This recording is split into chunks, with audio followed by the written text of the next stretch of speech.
the groans of Israel have not fallen on deaf ears. God is about to act, and he's going to start with a burning bush and a shepherd in Midian. On the Bible Brief.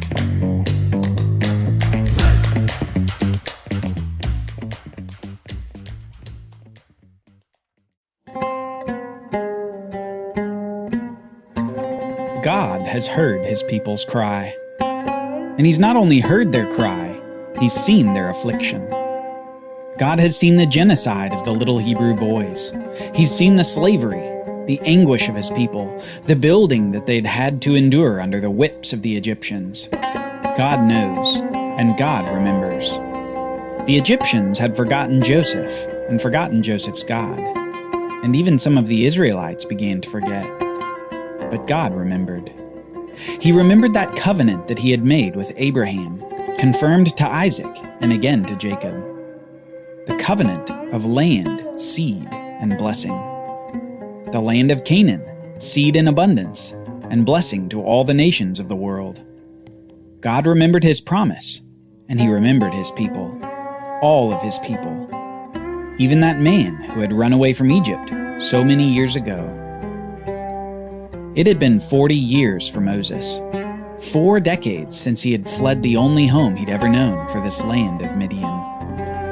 For most, those decades in the desert would have sanded away the memories, but probably not for Moses. Every time he'd heard the news from that distant land of Egypt through some itinerant shepherds, he probably had a sting in his heart. He'd remember his sister Miriam, who had helped save his life when all the other young Hebrew boys were killed. He'd remember his brother Aaron, who had at least begun to show him the ropes of life before Moses had been given to Pharaoh's daughter. He'd remember the slavery of his people. But 40 years was a long time for any life. At this point, he'd spent as much of his life in this Midian desert as he had in Egypt before. Midian was now just as much of a home as Egypt had ever been. He had a life here. He had a wife here and children too. At 80, Moses probably thought that his life was on the downhill. He was getting older. Maybe his joints were feeling how joints feel when they age. Perhaps it was getting a little tough to hold on to his shepherd's staff. Moses could have never guessed that the last years of his life would be anything but downhill.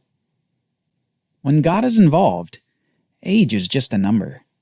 And God would use 80-year-old Moses to save the innumerable people of the nation of Israel. Let's read beginning in Exodus chapter 3. Now Moses was keeping the flock of his father-in-law Jethro, the priest of Midian, and he led his flock to the west side of the wilderness and came to Horeb, the mountain of God. And the angel of the Lord appeared to him in a flame of fire out of the midst of a bush. He looked, and behold, the bush was burning, yet it was not consumed. God called to him out of the bush, "Moses, Moses." He said, "Here I am." Then he said, "Do not come near. Take your sandals off your feet, for the place on which you are standing is holy ground." He said, "I am the God of your father, the God of Abraham, the God of Isaac, and the God of Jacob."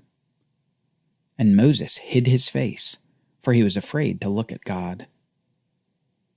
Put yourself in Moses' shoes as he sees this burning bush not being burned up. And suddenly a voice comes from the bush. A voice that knows your name. A voice that apparently hadn't been heard by a soul for 400 years. The last person to hear that voice was Jacob, Israel himself. Then the Lord said, "I have surely seen the affliction of my people who are in Egypt, and I have heard their cry because of their taskmasters. I know their sufferings, and I have come down to deliver them out of the hand of the Egyptians, to bring them up out of that land to a good and broad land, a land flowing with milk and honey, to the place of the Canaanites, the Hittites, the Amorites, the Perizzites, the Hivites, and the Jebusites, the land of Canaan. And now behold, the cry of the people of Israel has come to me, and I have also seen the oppression with which the Egyptians oppress them. Come, I will send you to Pharaoh, that you may bring my people, the children of Israel, out of Egypt."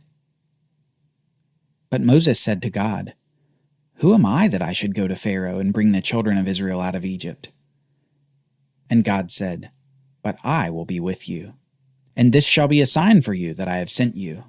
When you have brought the people out of Egypt, you shall serve God on this mountain." These statements are about as significant as it gets. God has heard his people's cry, and he knows their sufferings. God is going to deliver them from their Egyptian slavery, and he's going to lead them to the land of Canaan, which he describes as a land flowing with milk and honey. And God is going to use Moses to do it. But don't miss something here that's subtle, but critically important. When Moses humbly asks, "Who am I to do this?" God begins his reply with just a small statement, a statement that we heard from God during the lives of the fathers in the book of Genesis. God says, "I will be with you." I will be with you. Is that not a statement that could tear down every wall in front of a person? I will be with you when you go before Pharaoh. I will be with you when you lead the people out of Egypt. I will be with you when you bring them back to this mountain to worship me. Over 1,000 years later, the same words would be spoken by Jesus to his disciples too. I will be with you, even to the end of the age. God will be with Moses, but this monumental conversation isn't done yet. Let's keep reading. Then Moses said to God, "If I come to the people of Israel and say to them, 'The God of your fathers has sent me to you,' and they ask me, 'What is his name?' what shall I say to them?" God said to Moses, "I am who I am." And he said, "Say to the people of Israel, 'I am has sent me to you.'" God also said to Moses, "Say this to the people of Israel, 'The Lord, the God of your fathers, the God of Abraham, the God of Isaac, and the God of Jacob, has sent me to you. This is my name forever, and thus I am to be remembered throughout all generations." Here in Exodus 3, we have perhaps one of the most impactful moments in all of the Bible. Upon Moses' question about the essence of God and God's name, God replies in a way that communicates volumes in just a few words. God reveals his name as a derivation of the Hebrew verb hayah, which means to be. This derivation is God's name Yahweh, composed of 4 Hebrew consonants. Now, different English translations treat this name a bit differently. Some render it, "I am that I am." Some, "I am who I am." And even others, "I am who I will be." It's with this collection of translations that we can get best to the meaning here. God had said to Moses that, "I will be with you," and here with God's name, we get something more. God is. God is present, has been present, and will always be present. His "I will be with you" is not a temporary offer for Moses in this moment. It's an everlasting offer. He is a God who is always present, always near.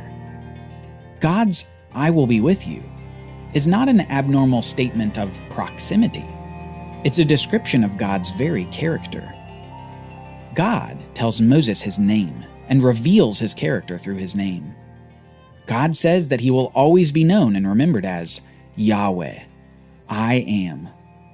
Yahweh is sending Moses to the people of Israel to tell them of their soon deliverance. And he's sending Moses to Pharaoh to demand the release of his people. But will Pharaoh listen to Moses' demands? God already has that answer. He says this, "I know that the king of Egypt will not let you go unless compelled by a mighty hand. So I will stretch out my hand and strike Egypt with all the wonders that I will do in it. After that he will let you go. And I will give the people of Israel favor in the sight of the Egyptians, and when you go, you shall not go empty. But each Israelite woman shall ask of her Egyptian neighbor, and any woman who lives in her house, for silver and gold jewelry and for clothing. You shall put them on your sons and on your daughters. So you shall plunder the Egyptians." God is doing something bigger than saving his people. He's even giving them a sort of recompense for their labor for the Egyptians. Though Pharaoh will resist letting the people of Israel leave Egypt, when they finally do, they'll take with them the wealth of the Egyptians. Wealth that was at least partially enabled by the labor of the Israelites themselves. But before that, God will strike Egypt with wonders of judgment, wonders that will spell devastation upon Egypt. Moses then interjects and demonstrates a fear that the Israelites won't believe him when he comes to tell them what's about to happen. He knows that he's been away 40 years, and they perhaps have no reason to trust this man who's been away from them and away from the Egyptian slavery for 40 years.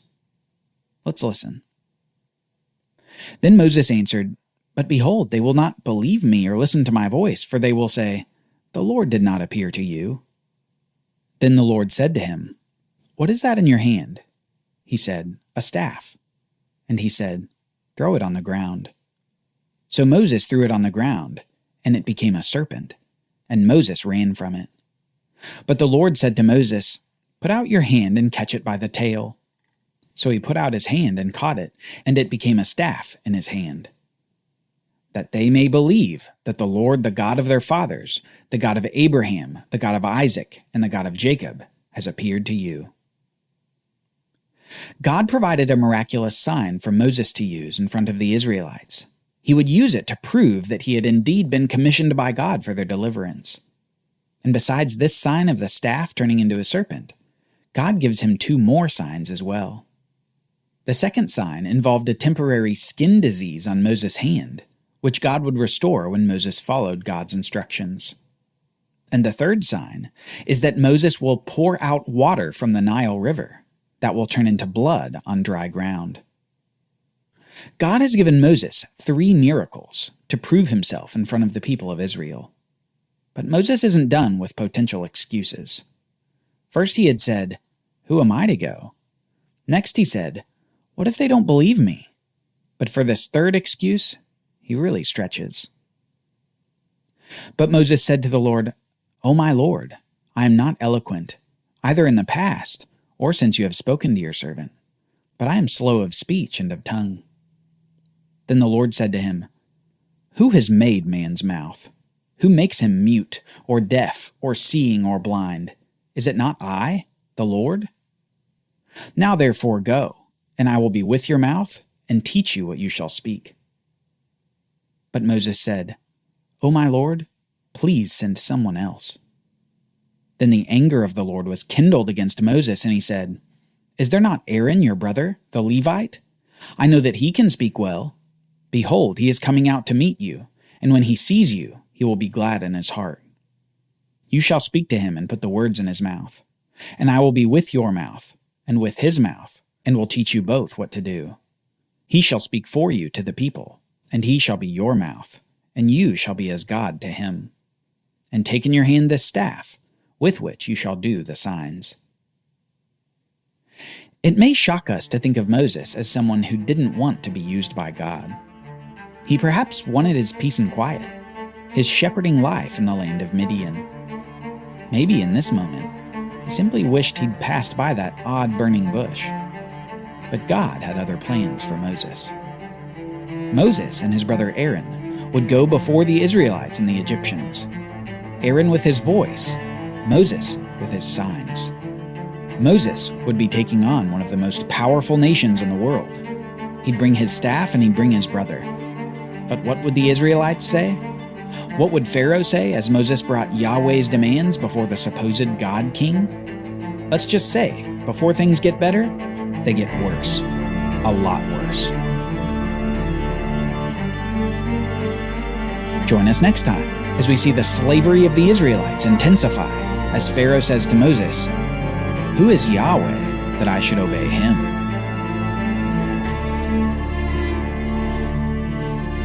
The Bible Brief is brought to you by the Bible Literacy Foundation, dedicated to helping people like you learn the Bible.